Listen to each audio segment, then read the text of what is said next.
Horror short story, Onryō, the Vengeful Spirit.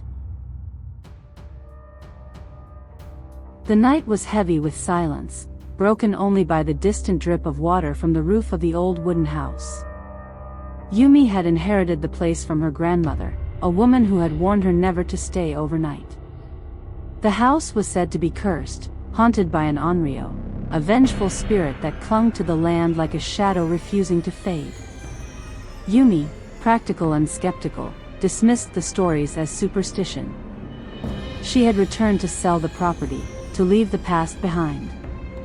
Yet, as she unpacked her things, she noticed small signs that unsettled her: mirrors fogging despite the warm night air, tatami mats creaking as though someone walked unseen across them, and the faint smell of burning incense though no stick had been lit. When the clock struck midnight, the house seemed to shift. The air grew colder, and the sound of dripping water turned into something heavier, like wet footsteps dragging across the floor. Yumi froze, clutching her phone, the dim glow of its screen casting a pale light over the room. Then she saw it, a figure at the far end of the hallway. Her long black hair hung in front of her face, tangled and wet, as though she had drowned. The white funeral kimono clung to her thin frame, stained dark at the hem. Yumi's breath caught as the figure tilted its head slowly, unnaturally, bones cracking as it moved. The Onryō's face emerged from behind the curtain of hair, skin pale as death, lips torn at the edges, and eyes wide with endless rage. Yumi stumbled back, but the spirit advanced without sound, gliding closer with each flicker of the failing light. She remembered her grandmother's warning: the Onryō does not forgive. It punishes, even beyond death. In desperation, Yumi ran into the kitchen, searching for anything to defend herself.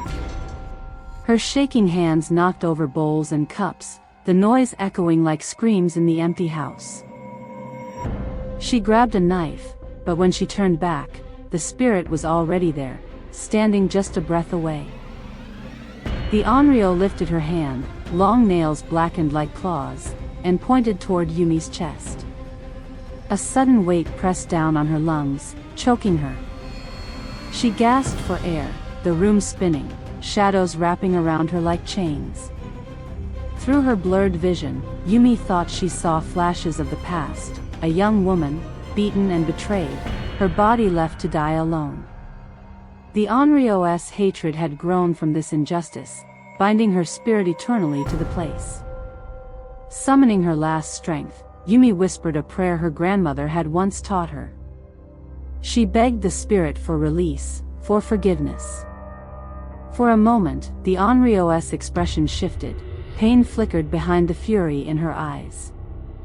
But then, just as quickly, the rage returned. The last thing Yumi heard before the darkness swallowed her was the sound of nails scratching across wood, like the ceiling of a coffin. Days later, villagers who passed by the old house spoke of strange sights. A woman's face appearing in the window, and the echo of footsteps dragging across the floor. The curse of the Onryō had not ended, it had only grown stronger, binding Yumi to the endless chain of vengeance. Some say that on stormy nights, if you stand near that house, you can hear two voices weeping in the dark.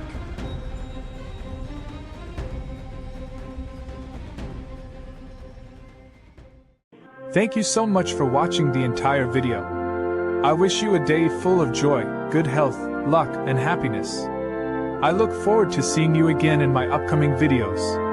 Take care, stay positive, and all the best. Warmest regards and goodbye for now.